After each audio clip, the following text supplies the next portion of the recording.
going on out there, everything in the resistance. I see this as probably undoubtedly the most powerful truth bomb in the information peaceful war we're in against these tyrants out there. How do we make sure it hits its target? Our website is Hillary'sAmericaTheMovie.com. And if you go there, you should watch the trailer, share it, and also put in your zip code. It'll tell you where the movie's playing near you. The reason the movie is powerful, it's a really good movie, but more importantly, it tells its story as a detective story. It's a narrative. It's a thriller. Now, since Hillary is the topic of it, we do veer into the horror genre. We couldn't avoid that. So there's a little bit of that in the movie, too. But the point is this. People always come to me and say, Dinesh, make a movie about Obamacare. Dinesh, make a movie about immigration. But people don't go to movies to get messaging. They don't go to movies even to be educated. They go to movies to be entertained. And we know that. So we make actually a very entertaining movie, which leaves you not only intellectually empowered, but emotionally moved and ready to act. And it is hard. So you got interrupted at the break getting into her defending sexual predators. So let's talk about the story. You know what's so creepy about it is this is Hillary in a little younger age. And of course, Hillary is such a chameleon that when she's narrating the story, it's her own voice. Remember, in some of the most powerful passages in 2016 were Obama talking in his own voice. And the reason we had his own voice is that he read his own book, Dreams of My Father, from my father, in audiobooks. So we could play sections where Obama's telling the story. Well, who can disagree? This is Obama talking about his own mind and his own life. And here we have Hillary in her own voice. Now, she's got the fake Southern accent. And she's kind of putting on, and she's telling the story about this guy who did a rape. Except when you listen to her tone, it is so frigid, cold. And then she talks about, I got this guy to take a lie detector test, a polygraph test, which he passed. And then she adds, which forever destroyed my faith in polygraphs. And then she laughs, ha, ha, ha, you know, her famous cackle. And you actually begin to hear, in a way, this is the first time you say, well, that's actually the voice of evil. That's actually someone who is happy that this guy beat the rape thing and that she got him off. And she thinks it's actually funny. Wow. That the guy who did it was able to lie and get out of it. And for me, it's knowing about how psychopaths and sociopaths are. They have this real self, but everything else is like fake to manipulate. When she goes to California and speaks to a Latino group, she puts on this fake Latino voice. When she goes to Kentucky, she goes, "How you doing there, boy?" Like she's, you know, Grandma Clampett getting some possum grits for you. I mean, it's like, I wouldn't hang around with anybody that when they got around different groups talked a different way.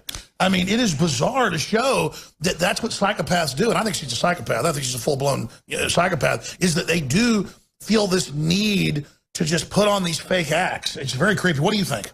I think so, and I think she might even have gotten some of this from Bill, because Bill is the master of it, and we have actually, you know, people have heard I did not have sex with that woman, but what they actually haven't heard is, if you go back and play the old tapes where Bill and Hillary were both confronted with all this stuff, and the kind of silky nonsense that they put out there. At one point, I think it was Steve Kroft says to the Clintons, well, you know, I think Americans can kind of accept that you guys, whatever your problems, you've worked it out, you've made some kind of arrangement. And then Bill jumps in and he goes, arrangement?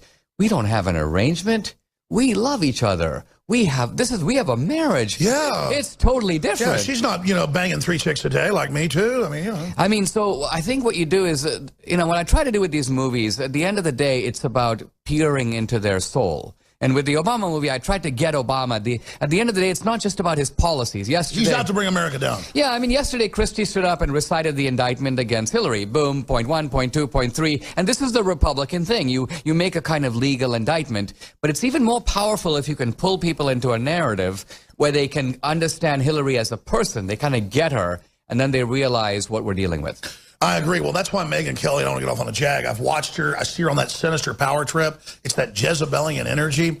And, you know, Roger Ailes, who made her who she is, to see her say he hugged me once too hard and I want him taken out. And I know, because I have the inside baseball, it is from the Clintons. There are talking points. People are being threatened. I've talked to the host. And it's like, wow, she really is an agent of the Clintons and all that stuff with Trump. And it's like seeing her join with evil. Now, this is 1,000 times worse with Hillary, obviously, but it's the creepiness. It's the dishonor of it. It's the sliminess that really tells you what we're dealing with is a bunch of evil people. Because I don't have the energy to run around and scheme and want to run other people's lives.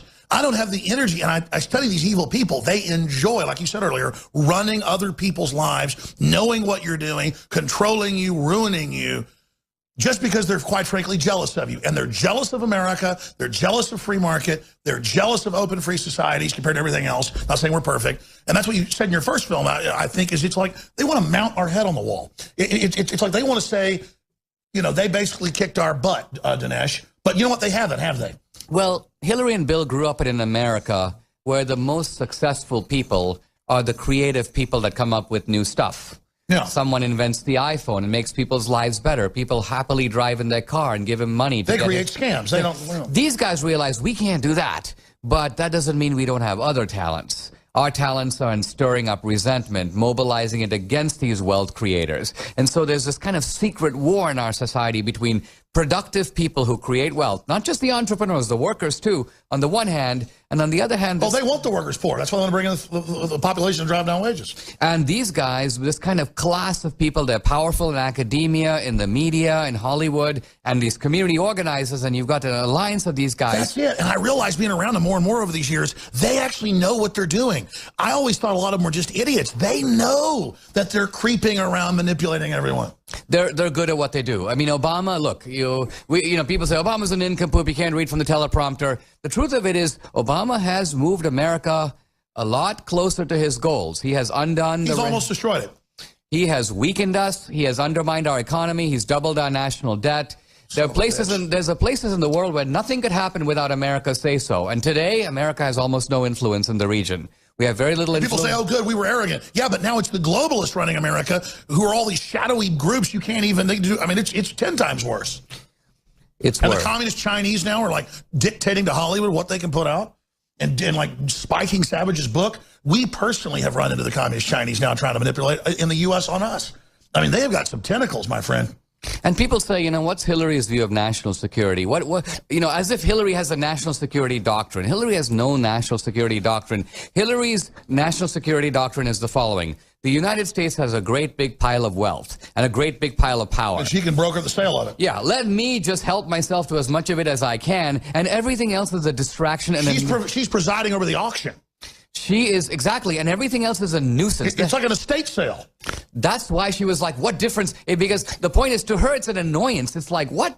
The 3 a.m. phone calls coming in over here. And your history and your honor and beating the British. We don't want any of that. Just get rid of it. I mean, imagine a bunch of guys robbing Fort Knox, and people come running in and tell them, oh, someone's sick over there. Is there something? You know, they're going to be like, leave us alone. We're really busy robbing Fort Knox. We don't want to be distracted with any other nonsense. That's Hillary's attitude in Benghazi. You're right, and that's it. And they are sociopaths, psychopaths, you know, different groups, variances of those. Literally, that's their disconnect. Why they think they're going to win. They literally think in the end we're going to bow. They think in the end we're going to cower. They think in the end that we're just like them. No, that's not what's going to happen. As they get worse, we're going to get more hardcore. Now they're ordinary Americans, rank and file Democrats, and they're suspicious of the Clintons. They know something's up here, but they think the Democratic Party is the party of the little guy. The Democratic Party's protected the outsider, the immigrant, the Latino, the black guy. So they think that Democrats have this moral capital that entitles them to rule. Well, your film explodes the myth. I mean, they're KKK. We take the meat axe to this whole propaganda, and we listen. I grew up in the South. I never heard racist talk until I'd be around Democrats.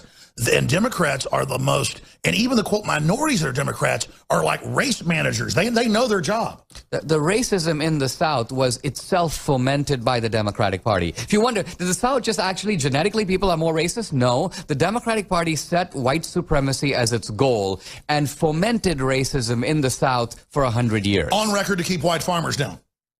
I mean, they wrote books admitting it. They did, you know. Their goal was also political, to establish the Democratic Party as the single party, the monolithic one-party system in the South, and they pretty much had it going for 50 years. Or Jefferson Davis, all the rest of it. Yeah. Well, all the way through the 20th century, the South was almost monolithically Democratic. And then later they had to come up with a new scam. Once that didn't work, the Democratic Party, they do a scam. When it gets exploded, they blame it on someone else and go on to a new one. And progressivism is just the latest manifestation of the same scam in a new guise. Dinesh D'Souza is our guest, Hillary's America. This is not hype, folks. You've seen what our Hillary for President meme's done. You've seen all our other memes devastate the globalists. devastate this crime syndicate, devastate the Saudi Arabians and their role in 9/11, because you are tens of millions of listeners. You're the power. I'm just here going, hey, you know, you're like Ben Grimm and Fantastic Four trying to fight a midget. I mean, just if you decide to kick its ass, you're going to. So I'm just saying, hey, you want to run them over? There they are. Go see this film. Take 10 people to it. It will blow a big, giant hole in the side of Hillary's ship. This is a big torpedo right here. Okay, that's why he already, this is a submarine. He already shot one torpedo at him, and they put him in jail to try to stop this next one. I like that title, a torpedo. Yeah. I'm going to tell my film team to start calling me that from now on. Well, no, I mean, it really is just true. call me Torpedo.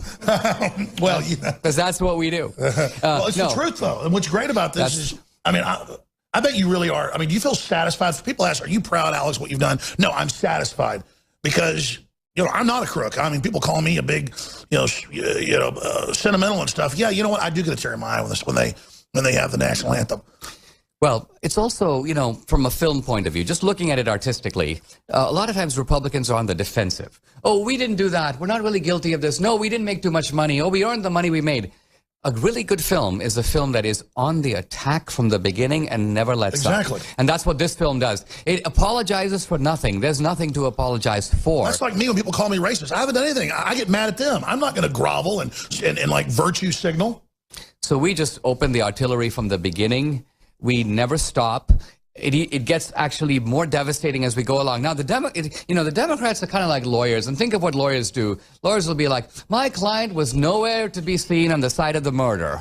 Well, actually, he was, but he didn't have a gun. Well, actually, he had a gun, but he didn't kill all those people, just one guy. So every time we make an indictment, the Democrats try to creep out of it, and so we slam them at every point, taking on their defense until at the end, they have nothing left. Destroy them. They are truly an organization of criminals manipulating poor people. So that's why they want to make more poor people. They're in competition against prosperity because it's like oxygen in the room. It pushes them out. We'll be back with a few of your phone calls with Dinesh D'Souza. By the way, folks, Dinesh D'Souza was with us for a full hour. He loved the show, but the traffic is so bad. Stuff's so bad. And I know I said callers for him. I apologize to callers. I'll hold over the next hour to take your calls. I said it's probably safer if they just left. Because it takes now 45 minutes to go 3 miles. I mean, it is just, now that there's like checkpoints everywhere and protests are popping up and there's helicopters flying around and communists burning flags, running around foaming at the mouth and attacking people. So I just said, why don't you just go? Because they were getting nervous. He was ready to stay. But Dinesh D'Souza, man, just being with him in person, that guy's a hero. I mean, that guy literally got thrown in prison for getting 4 friends to give him money to a campaign. I mean, I gave money to Ron Paul once, and they opened up some criminal investigation on me. It was like $2,000, and it was totally illegal. But I learned behind the scenes it happened, and then they had news articles come out about, oh, I was so horrible, I gave Ron Paul money, $2,000, totally legal. So they can indict a ham sandwich, folks. And I tell you, they've told me they're coming after me. I mean, I've been threatened really bad. And you know what? At the end of the day, it's kind of like Dan Bongino, the Secret Service, said. They threatened even his kids and him and broke in his house and his car. And he just said on air, he said, look, just let me catch you. Let me catch you in my house, okay? And, at the end, you know what? You may get me. You probably will beat me. But I'm never a psychopath or a sociopath like you. I do care. And my life is so full and so strong and so big, and yours isn't. I'm not a sociopath. I'm not a psychopath. I care about people. And it's not because I'm some goody two-shoes either. It's just because, I just am not a piece of filth, And that's what it comes down to. You're going to get yours, globalists, like evil always does. You think you're invincible? I can feel the spirit of liberty rising across this planet in my gut, not just intellectually see it. Briefly, I got some really serious news. It's really weird. Sometimes when I have really big news, I like hold off on it. It's like, people think I get up here and want to fearmonger. I want to give you bad news to be shocking. Most of the time, I've got stacks of horrible stuff that's going on, and I actually don't even want to get to it. And there's a lot of other issues to this, but let me just go ahead and get this report out in 2 minutes right now. We talked to our law enforcement sources a few hours ago, and there was a trash truck stolen in the early morning hours today. And the trash truck is missing. Obviously, most people don't even know how to drive a trash truck. And they're concerned that it could be a plan by an ISIS person or an ISIS sympathizer to run over crowds. And that's my gut to the crew. I said, I'm not worried about mass shootings. I'm worried about somebody plowing folks with a car. So we're dealing with that.